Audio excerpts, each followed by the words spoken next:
كتابه المجيد. بعد أعوذ بالله من الشيطان الرجيم. بسم الله الرحمن الرحيم. ولنذيقنهم من العذاب الأدنى دون العذاب الأكبر لعلهم يرجعون.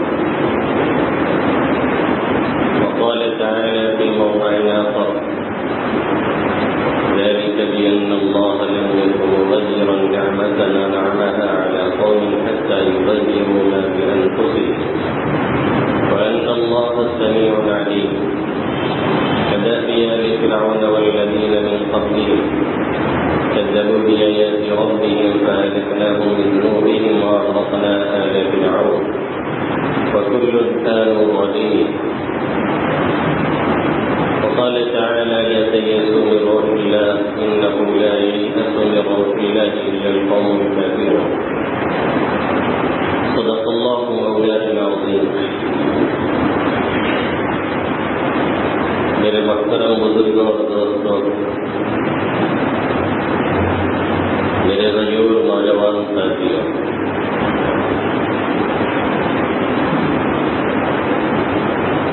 ہم اور آپ آج کے جس ماحول میں جی رہے ہیں اور جن حالات کے اندر امت مسلمہ گری ہوئی ہے، وہ ہم سے زیادہ تو امید ہے کہ آپ بھی جانتے ہوں گے۔ جہاں پر بھی مسلمان آباد ہیں، جہاں پر بھی مومنین رہتے ہیں، یا تو وہ غیروں کے زیر تسلط ہیں، ان کی ماتحتی میں ہیں، یا تو اگر ان کا خود کے اقتدار اور غلبہ ہے تو بظاہر انہیں کا ہے، لیکن کسی اور کا راج چل رہا ہے۔ یہ صورتحال پوری دنیا کی ہے اور پورے ورلڈ کی ہے۔ ظاہر ہے کہ ہم اور آپ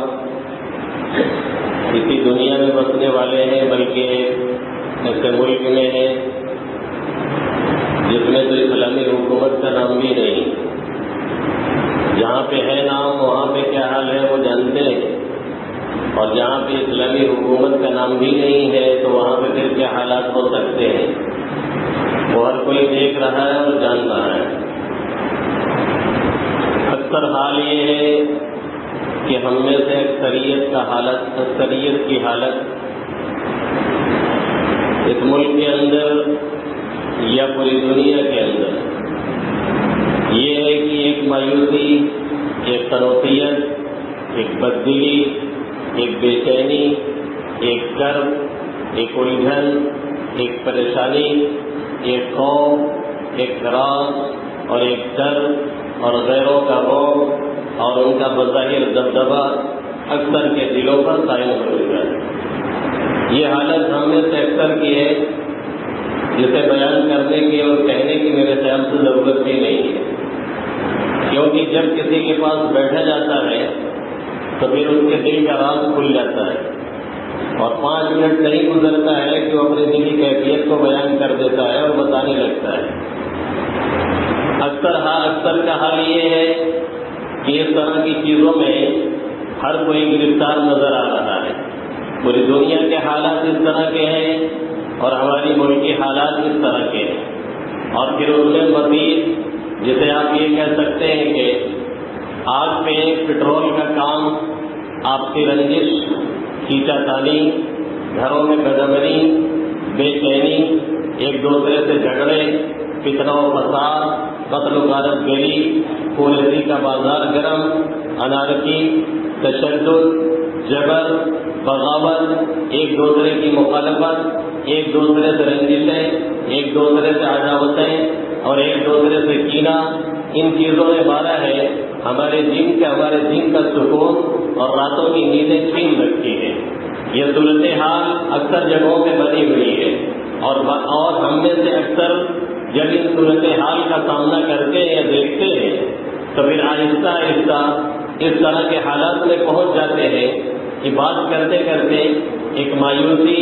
ایک بے چینی اور ایک تنوعیت کا لوگ شکار نظر آتے ہیں، اور یہی کہتے ہوئے نظر آتے ہیں کہ اب یہ ہو کیا رہا ہے اور یہ اب بدلے گا کیسے، اب یہ حالات کیسے بدلیں گے، یہ صورتحال کیسے بدلے گی اور یہ چیز کیسے بدلے گی۔ اور بہت سے تو یہ سمجھ بیٹھتے ہیں یا سمجھ بیٹھے ہیں کہ اب یہ حالات ہم سے بدلنے والے نہیں ہیں، اب یہ حالات ہمارے بدلنے والے نہیں ہیں، اب یہ ہماری پوزیشن گھٹانے والی نہیں ہے، اب یہ جو ناکامی کا منہ بظاہر دیکھا جا رہا ہے یہ ایسے ہی چلتا رہے گا اور مزید ہمارے حالات خراب ہوتے رہیں گے اور یہ بدلنے کا نام لینے والے نہیں ہیں۔ بہت سے کہہ دیتے ہیں اور بہت سے کہتے نہیں ہیں، تو کم سے کم یہ سوچتے رہتے ہیں۔ یاد رکھیں ہم جس دین و مذہب کے ماننے والے ہیں، یاد رکھیں ہم جس اللہ کو اللہ ماننے والے ہیں، یاد رکھیں ہم جس رب کی ربوبیت کا اعتراف کرنے والے ہیں، یاد رکھیں ہم جس خالق و مالک کو پکارنے والے ہیں، وہ ایسا کوئی نہیں ہے جو پچھلے حالات کا مالک رہا ہو، پچھلے حالات کا خالق رہا ہو اور پچھلے حالات سے واقف رہا ہو، موجودہ دور سے واقف نہ ہو یا آئندہ کیا ہونے والا ہے اس سے خبر نہ ہو۔ ہمارا رب ایسا نہیں ہے، ہمارا خالق ایسا نہیں ہے، ہمارا مالک ایسا نہیں ہے، ہمارا اللہ ایسا نہیں ہے۔ وہ تو اپنے بارے میں خود فرماتا ہے الا يعلم من خلق وهو اللطيف الخبير، جس نے پیدا کیا ہے وہی اپنی مخلوقات کے بارے میں نہ جانے، اسی کے بارے میں اسے علم نہ ہو، انہی کے بارے میں اسے خبر نہ ہو، یہ تو پاسبل ہے ہی نہیں۔ وہ باریک بھی ہے، پوری طرح سے باخبر ہے، اس لیے کل کے حالات سے بھی بہت واقف تھا، آج کے حالات سے بھی واقف ہے، آئندہ کے حالات سے بھی اسے خبر ہے، پوری طرح سے وہ باخبر ہے۔ پھر جب وہ ہمارا رب ہے، ہم اس کے بندے ہیں، پھر جب وہ ہمارا خالق ہے، ہم اس کی مخلوق ہیں، پھر جب وہ متصرف ہے، وہ مالک الملک ہے، وہ ملک الملوک ہے،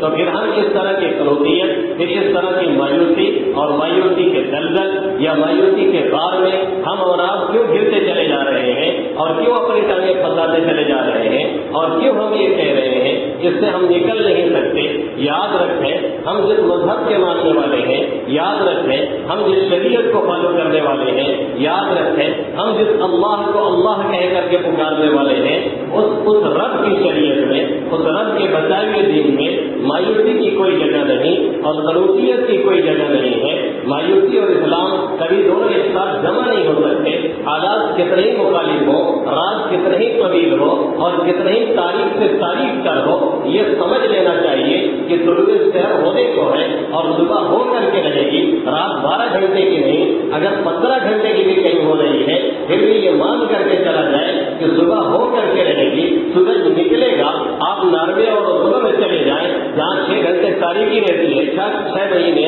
سورج ہی نہیں نکلتا ہے، پھر بھی وہ یہ مان کر کے چلتے ہیں کہ 6 مہینے کے بعد پھر سورج نکلے گا تو ڈوبنے کا نام نہیں لے گا۔ ایسے ہی ہمیں بھی مان کر کے چلنا چاہیے کہ اللہ ہمارا رب ہے، اسے حالات کے بارے میں علم ہے اور اس سے ہمیں مایوس نہیں ہونا ہے۔ اللہ نے کہہ دیا ہے جو مومن ہے، جو صاحب ایمان ہے، وہ کبھی بھی ہم سے مایوس نہ ہو۔ مایوسی اور کفر یہ دونوں ایک ساتھ جمع ہوتی ہے۔ کفر کا خاصہ مایوسی ہے، اسلام کا خاصہ مایوسی نہیں ہے۔ ہمارے اور آپ کے اندر یہ چیز نہیں آنی چاہیے۔ اللہ صاف کرتا ہے لا تقنطوا من رحمت اللہ، ہماری رحمت سے کبھی بھی مایوس نہیں ہونا ہے۔ یہ حالات لوگوں پہ آتے رہتے ہیں، قوموں کے اوپر، ملکوں کے اوپر اور انفرادی طور پر، شخصی طور پر لوگوں کے اوپر حالات آتے رہتے ہیں، اور یہ بھی معلوم ہونا چاہیے کہ بھٹی میں سونے ہی کو ڈالا جاتا ہے، اسی کو تپایا جاتا ہے، اسی کو چیک کیا جاتا ہے کتنا کھرا ہے یا کتنا کھوٹا ہے، اور چیک کرنے کے بعد پھر جب وہ تیار ہو کر کے نکلتا ہے تو کسی کے کان کی زینت بنتا ہے، کسی کی ناک کی زینت بنتا ہے، کسی کے ہاتھوں میں پہنا جاتا ہے، پھر اسے چھپا کر کے رکھا جاتا ہے، پھر اس کی ایک ویلیو ہوتی ہے، اس کی فیس ویلیو اتنی ہوتی ہے کہ لوگ اس کے پیچھے پڑتے ہیں اور لوگ چکر میں پڑتے ہیں اسے چرایا جائے، لوگ چکر میں پڑتے ہیں اسے حاصل کیا جائے، لوگ چکر میں پڑتے ہیں اسے لیا جائے، لوگ چکر میں پڑتے ہیں اسے کہیں قیمت کے ذریعے سے ملے، پیسے ہو تو پھینک کر کے حاصل کیا جائے۔ ہم میں سے ہر ایک کی یہ خواہش ہوتی ہے ہمارے پاس سونے چاندی کا ایک ڈھیر ہو۔ کیوں یہ خواہش ہے؟ اسے تپا دیا گیا ہے، اسے بھٹی سے گزار دیا گیا ہے، کھرا کھوٹا اس کا چیک کر لیا گیا ہے، اسے تپا کر کے نکالا گیا ہے، اب اس کی اصلیت دنیا کے سامنے آ چکی ہے، اس لیے اس کی حقیقت اور حیثیت بڑھ چکی ہے۔ یہی حال ایک صاحب ایمان کا ہے، اگر کسی کو تپایا نہیں جا رہا ہے، اگر کسی کو بھٹی میں ڈالا نہیں جا رہا ہے، اگر کسی قوم کو آزمایا نہیں جا رہا ہے، اگر کوئی قوم آزمائش سے نہیں گزر رہی ہے، تو یہ مان کر کے چلے کہ وہ قوم سیکھ رہی ہے، اس قوم کے لوگ سیکھ رہے ہیں، ان کا راستہ صحیح نہیں ہے، ان کی منزلیں درست نہیں ہے، ان کا ہدف ٹھیک نہیں ہے، ان کا نشانہ صحیح نہیں ہے، ان کے مقاصد کوئی بلند نہیں ہے۔ جس قوم کے مقاصد اعلیٰ ہوتے ہیں اسی قوم کو آزمایا جاتا ہے، جس شخص کے مقاصد بلند ہوتے ہیں اسی شخص کو آزمایا جاتا ہے۔ جہاں پہ اہل ایمان صورت خورشید جیتے ہیں، ادھر ڈوبے ادھر نکلے، ادھر ڈوبے ادھر نکلے، اہل ایمان سورج کی طرف سے جیتے ہیں، آج وہ ڈوب رہا ہے، کل کو وہ پھر نکلتا ہے اور پوری دنیا کو اوپر پہ کھا جاتا ہے اور روشنی پیدا کرتا ہے۔ یہ جو ظلمتوں کا بول بالا ہے، کوئی سورج نکلنے والا ہے، اس لیے مایوسی نہیں، اس لیے تنوعیت نہیں، یاد رکھیں یہ مایوسی کفر کی چیز ہے، اسلام کا یہ خاصہ نہیں ہے، یہ اسلام کا حصہ نہیں ہے، یہ دونوں جمع نہیں ہو سکتے۔ کوئی اللہ کے یقین بھی رکھتا ہو، کوئی اللہ کو رب بھی مانتا ہو، کوئی اللہ کو متصرف بھی مانتا ہو، کوئی اللہ کو خالق بھی مانتا ہو، کوئی اللہ کو مالک بھی مانتا ہو، کوئی اللہ کو رازق بھی مانتا ہو، کوئی اللہ کو رزاق بھی مانتا ہو، پھر یہ سمجھے کہ کوئی اور کچھ کرنے والا ہے، یہ پاسبل ہے ہی نہیں۔ اس لیے مایوسی کو جگہ نہ دی جائے اور یہ یاد رکھا جائے کہ مایوسی یہ کفر کا حادثہ، یہ اسلام کا حصہ ہے ہی نہیں۔ جتنے داعی گزرے ہیں، جتنے مبلغ گزرے ہیں، جتنے حالات کو بدلنے والے لوگ گزرے ہیں، ان کی زندگیوں میں آپ کھا کر کے دیکھیں اور ان کی زندگیاں پڑھیں اور اٹھا کر کے دیکھیں تو یہ چیز صاف طور پہ نظر آئے گی کہ انہوں نے کبھی بھی مایوسی کو اپنے قریب بھٹکنے تک نہیں دیا ہے، لیکن کبھی مایوسی کو انہوں نے جگہ نہیں دی ہے۔ وہ محمد عربی صلی اللہ علیہ وسلم نے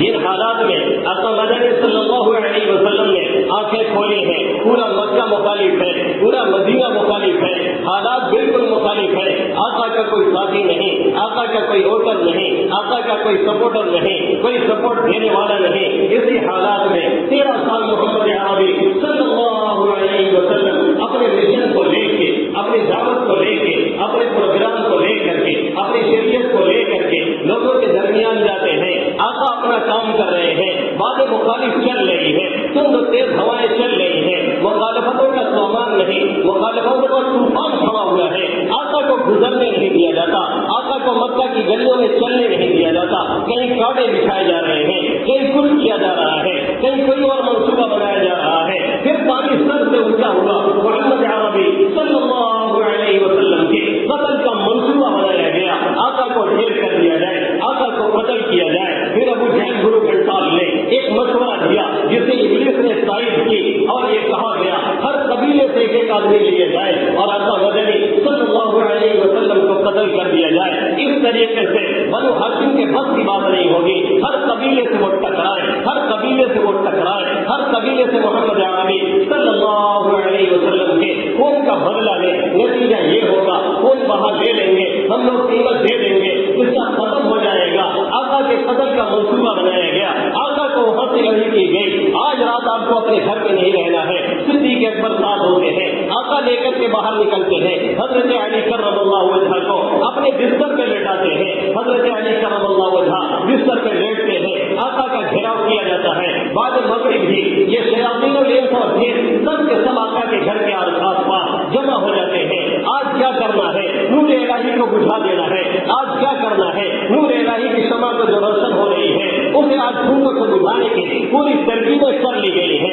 پوری ترتیب کر لی گئی ہے، منصوبے بنا لیے گئے ہیں، آقا کے گھر کا گھیراؤ کر لیا گیا ہے۔ آقا وہاں سے نکل رہے ہیں اور ایک مٹھی مٹی لیتے ہیں اور فرماتے ہیں شاہ کے رجوع، ان کے چہرے بگڑ جائے۔ آقا یوں کر کے پھینکتے ہیں، سب کے سب اندھے ہو جاتے ہیں، آقا انہیں کے بیچ سے نکل جاتے ہیں۔ ایک آنے والا آتا ہے اور پوچھتا ہے کس کا انتظار ہے؟ کہتے محمد عربی صلی اللہ علیہ وسلم کا۔ وہ کہتا ہے ارے وہ تو نکل چکے ہیں، تمہیں پتہ نہیں۔ سب جھانک کے دیکھتے ہیں، حضرت علی آرام فرما ہے، حضرت علی سو رہے ہیں، سب کہتے ہیں ابھی تو ہے، تم کہاں سے چلے گئے ہیں۔ اسی حالت میں صبح ہوتی ہے، صبح حضرت علی جب بیدار ہوتے ہیں لوگ پکڑتے ہیں اور مارتے ہیں. یہی پہ ایک بات اور کہہ دو. حضرت علی سے کسی نے پوچھا کرم اللہ وجہہ کہ اس رات میں جس رات قتل کے منصوبہ آقا مدنی صلی اللہ علیہ وسلم کا بنایا گیا تھا, آپ کو آقا نے اپنے بستر پہ سلایا تھا, کفار نے گھیر رکھا تھا, اس رات آپ کو نیند آئی تھی کہ نہیں آئی تھی؟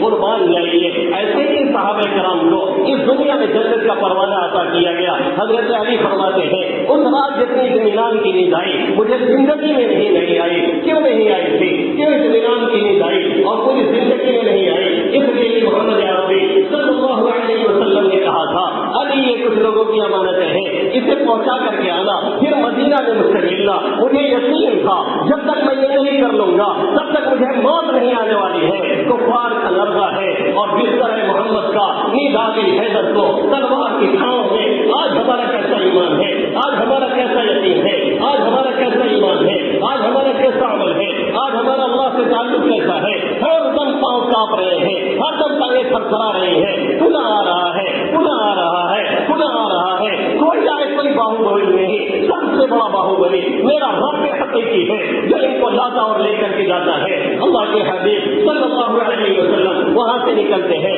غار ثور پہ پہنچتے ہیں. وہاں اندر جانے کی جگہ نہیں ہے, بیٹھ کر کے, کھڑے ہو کر کے, لیٹ کر کے اندر گھستے ہیں. ایک قیافہ شناس کو یہ لوگ لیتے ہیں جو نشان قدم دیکھ کے بتاتا ہے ادھر سے ادھر گئے ہیں, ادھر سے ادھر گئے ہیں. آقا مدنی صلی اللہ علیہ وسلم کا پیچھا کرتے ہوئے سب غار تک پہنچ جاتے ہیں اور وہاں چڑھ کر کے دیکھتے ہیں, نشان قدم دیکھتے دیکھتے پہنچتے ہیں. آقا مدنی صلی اللہ علیہ وسلم صدیق اکبر کے ساتھ اس غار میں ہے. انتظام کیا کیا جا رہا ہے؟ کوئی سیکورٹی نہیں, کوئی ہوٹل نہیں, کوئی سپورٹر نہیں, کوئی اسٹاپ نہیں, کوئی کلوزر میزائل نہیں, کوئی کلسٹر بم نہیں, کچھ بھی نہیں. رب اپنی طاقت دکھا رہا ہے, کفار اپنی طاقت لے کے چل رہے تھے. اللہ رب العزت نے کچھ اور نہیں کیا, معمولی سے گانا چل دیا گیا. کبوتر نے بیٹھ کر کے انڈے دے دیے. لوگوں نے کیا مسئلہ سے کہا تو جھوٹ بول رہا تھا. اگر محمد عربی صلی اللہ علیہ وسلم اس میں گئے ہوتے یا یہاں پہ آئے ہوتے تو پھر یہ جالا کیسا, پھر یہ بکری کا جالا کیسا,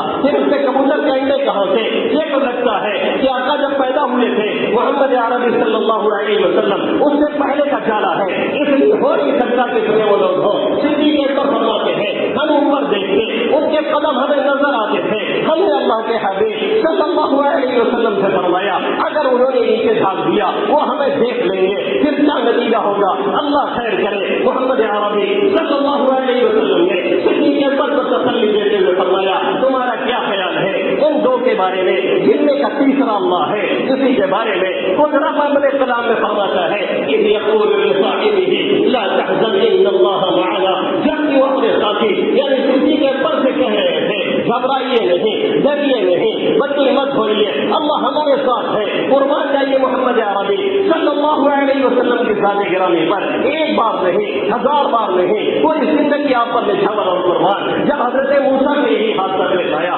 حضرت موسیٰ فرماتے ہیں اللہ ان معی ربی سیہدی, ہر کچھ ہونے والا نہیں. 1 کروڑ کی فرعون کی فوجیں پیچھا کر رہی ہیں, 6 لاکھ سے کچھ زائد حضرت موسیٰ کے لوگ ہیں. آگے جو ہراون دستہ ہے فرعونیوں کا وہ بھی 8 لاکھ سے زائد ہے, وہ پیچھا کرتا ہوا آ رہا ہے. آگے دریا ہے جو چھٹے مار رہا ہے, کوئی راستہ نہیں, کوئی پل نہیں, نکلنے کا کوئی ذریعہ نہیں. پیچھے سے فرعون کا لشکر جراح آ کر کے پیچھا کر رہا ہے. نتیجہ یہ ہے اب کاٹے جائیں گے, نتیجہ یہ ہے اب بالے جائیں گے, نتیجہ یہ ہے آنکھیں دیکھ رہی ہیں اب تباہی مقدر بن رہی ہے. حضرت موسیٰ صبر استقامت کا پہاڑ بن کر کے, ایک نبی کو ایسے ہی ہونا چاہیے اور ایک نبی ایسے ہی ہوتا ہے. حضرت موسیٰ فرماتے ہیں کلا ان معی ربی سیہدی, ہر چیز کچھ ہونے والا نہیں, رب میرے ساتھ ہے, وہ راستہ دے گا. نتیجہ یہ نکلا اسی دریا سے آپ کو نکالا گیا, پورے قوم کو نکالا گیا کہ فرعون کو اس کے ساتھیوں سمیت اسی دریا میں لا کر کے اللہ نے غرق کیا. کل بھی وہ شہنشاہ تھا,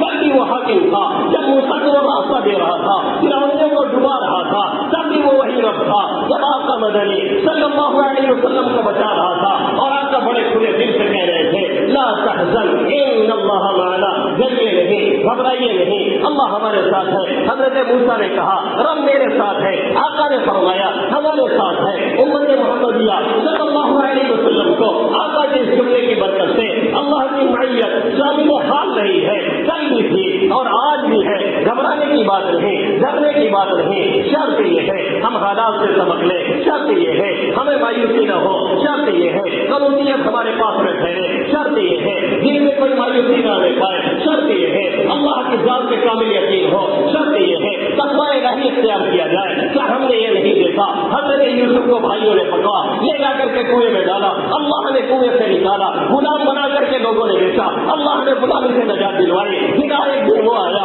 آپ کو جیل میں ڈالا گیا، پھر اللہ نے وہاں سے نکالا اور لا کر کے وزیر مصر بنایا، یہ وہی اللہ تھا۔ قالوا إنك لأنت يوسف قال أنا يوسف هذا أخي قد من الله علينا إنه من يتقي ويصبر فإن الله لا يضيع أجر المحسنين۔ حضرت یوسف آگے فرماتے ہیں جو تقوی اختیار کرتا ہے، جو صبر اختیار کرتا ہے، اللہ ایسوں کا اجر نہیں ضائع کرتا ہے۔ شرط یہ ہے تقوی الہی اختیار کیا جائے، شرط یہ ہے کیا نمازوں کی پابندی کی جائے، شرط یہ ہے رمضان کے روزے رکھے جائے، شرط یہ ہے اللہ پر مکمل بھروسہ کیا جائے، شرط یہ ہے استقامت کو جگہ دی جائے، شرط یہ ہے احرام سے بددینی کی طرف سے دینداری کی طرف آیا جائے، شرط یہ ہے کثرت اور غفلت سے اپنے آپ کو نکال کر کے ارشاد اور خودی کی طرف لایا جائے، شرط یہ ہے جو اپنے حصے میں کرنے کا کام ہے وہ کر کے دکھایا جائے، شرط یہ ہے ہمارے اوپر جو فرائض عائد ہے اسے پورا کیا جائے اور سکھانے والا کیس سے آنکھیں کو آنکھوں ڈال کر کے وہ حالات کا مقابلہ کیا جائے اور جب تھک جایا جائے پھر اللہ کے سامنے حاضری دے کر کے اس کے سامنے رجوع کیا جائے اور کہا جائے ربنا جو ہمارے بس میں تھا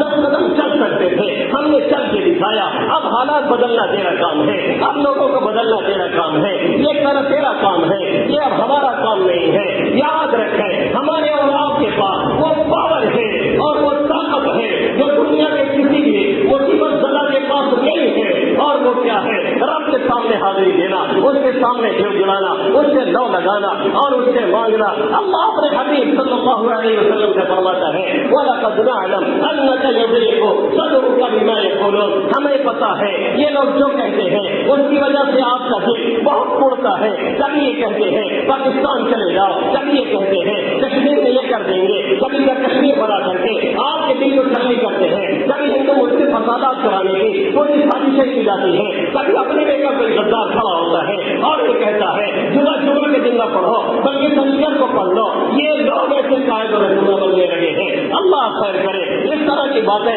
ہمارے اور آپ کے درمیان آتی رہیں گی اور آتے رہیں گے لوگ لے کر کے اللہ کے حبیب صلی اللہ علیہ وسلم سے خود اللہ کہتا ہے وَلَقَدْ نَعْلَمُ أَنَّكَ يَضِيقُ صَدْرُكَ بِمَا يَقُولُونَ، ہمیں یہ پتا ہے جو کچھ یہ لوگ کرتے ہیں، جو کچھ یہ لوگ کہہ رہے ہیں، یہ کفار، یہ مشرکین، یہ مخالفین، یہ آپ کے جو کچھ بچے ہیں، ہمیں پتا ہے کبھی ساحر کہتے ہیں، کبھی جادوگر کہتے ہیں، کبھی فراڈیا کہتے ہیں، کبھی جھوٹا کہتے ہیں، کبھی کچھ اور کہتے ہیں۔ وَلَقَدْ نَعْلَمُ أَنَّكَ يَضِيقُ صَدْرُكَ بِمَا يَقُولُونَ فَسَبِّحْ بِحَمْدِ رَبِّكَ وَكُن مِّنَ السَّاجِدِينَ۔ اس وقت جہاد کا حکم نہیں تھا، اس وقت آقا پاور میں نہیں تھے، اس وقت کوئی ایسی طاقت نہیں تھی کہ دشمنوں سے ٹکرایا جائے، ان کا مقابلہ تیر سے کیا جائے، تلوار سے کیا جائے، گولیوں سے کیا جائے، جیسے آج ہماری حالت ہے۔ اللہ کے حبیب صلی اللہ علیہ وسلم سے اللہ کیا فرماتا ہے ایسے موقع پہ فَسَبِّحْ بِحَمْدِ رَبِّكَ وَكُن مِّنَ السَّاجِدِينَ، اپنے رب کی تسبیح بیان کیجیے، اس کی پاکی بیان کیجیے،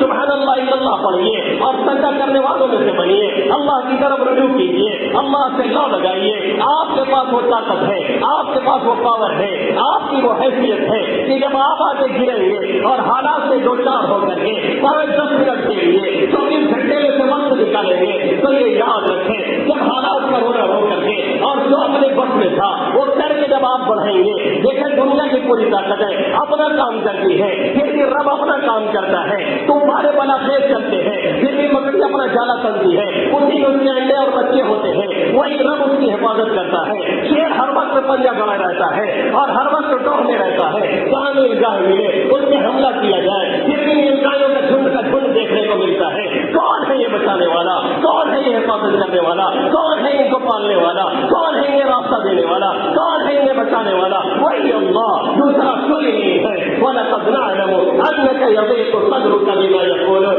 فَسَبِّحْ بِحَمْدِ رَبِّكَ وَكُن مِّنَ السَّاجِدِينَ، اپنے رب کی تسبیح بیان کیجیے، سجدہ کرنے والوں میں سے بنیے، اس کی طرف رجوع کیجیے، 10 منٹ صحیح 24 گھنٹے میں حصے نکالیے اور جو حصے کا کام ہے وہ کرنے کے بعد پھر رب سے کہیے رب حالات نے توڑ دیا ہے، ماحول بھاگنا سازگار ہے، لوگ چاہے چلے آ رہے ہیں، میرے مولا میرے پاس کوئی طاقت نہیں، میرے پاس کوئی قوت نہیں، میرے پاس کوئی روک داب نہیں، کوئی دبدبا نہیں، حالات بہت ہی ناگزیر ہیں، لیکن تو کل بھی خالق تھا، تو آج بھی خالق و مالک ہے، کل بھی تو حالات کو بدلنے والا تھا، آج بھی تو بدلنے والا ہے۔ آزمائی سے رب تو نہیں کو کرتا ہے، جو واقعات آزمانے کے لائق ہوتے ہیں سب کو تو نہیں آزماتا ہے، یقیناً یہ تیری آزمائش ہے، لیکن ہم یہ جانتے ہیں ظلمتیں راتوں میں اندھیرے سے تیز طویل ہو جائے پھر یہ صبح نمودار ہونے والی ہے۔ رب ہم تیرے اوپر بھروسہ رکھتے ہیں، تو یہ سب کچھ کرنے والا ہے۔ کوئی وہ تھا جس نے حضرت موسیٰ کو راستہ دیا تھا، کوئی وہ تھا جس نے اپنا مدنی صلی اللہ علیہ وسلم کی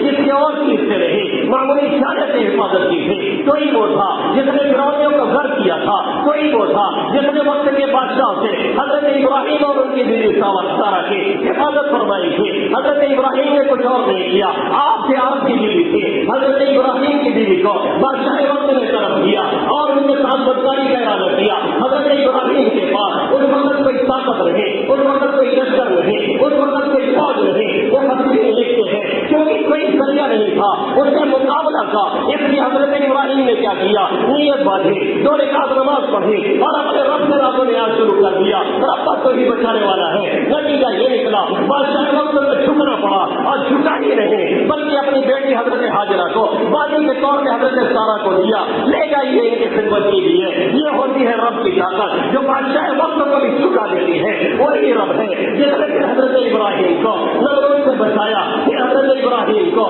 نارے نمرود سے بچایا، پورے سامان کیے گئے، آگ جلائی گئی اور آگ کی لو لپٹ اتنی تیز ہے کہ اوپر سے پریدا نہیں گزر پا رہا ہے، حضرت ابراہیم کو منجنیق میں پھنسا کر کے پھینکا جا رہا ہے، لیکن آپ کے بال بھی نہیں جلتے ہیں، وہی بچانے والا ہے، وہ کل بھی شہنشاہ، آج بھی شہنشاہ، کل بھی وہ شہنشاہ، پاور والا کوئی نہیں، طاقت والا کوئی نہیں، مالک کوئی نہیں، حاکم کوئی نہیں، قدرت والا کوئی نہیں، کل بھی وہی تھا، آج بھی وہی ہے۔ شرط یہ ہے ہم مایوسی کے دلدل سے نکلیں، شرط یہ ہے ہم اپنے حالات کو دور کرنے کے سوچیں، شرط یہ ہے ہم اپنی تعلیم پہ توجہ دیں، شرط یہ ہے ہم اپنے نماز روزہ پہ توجہ دیں، شرط یہ ہے ہم اپنے کاموں پہ توجہ دیں، شرط یہ ہے ہم اپنی تجارت میں قاعدے سے لگیں، شرط یہ ہے ہم رب کے سامنے آئیں اور گڑ گڑا کر کے کہیں جو اپنے وقت میں ربا وہ ہم نے کر ڈالا ہے، اب یہ تیرا کام ہے، تو کرنے والا ہے، تو ہی بدلنے والا ہے۔ اگر یہ قوم کی اکثریت کرنے لگے تو خدا کی قسم کھا کر کے کہا جا سکتی ہے بات کہ حالات آج ہی نہیں، کل ہی نہیں، آج کے آج پلٹ سکتے ہیں، لیکن قوم کا 95% نہیں، 98% طبقہ ایسا ہے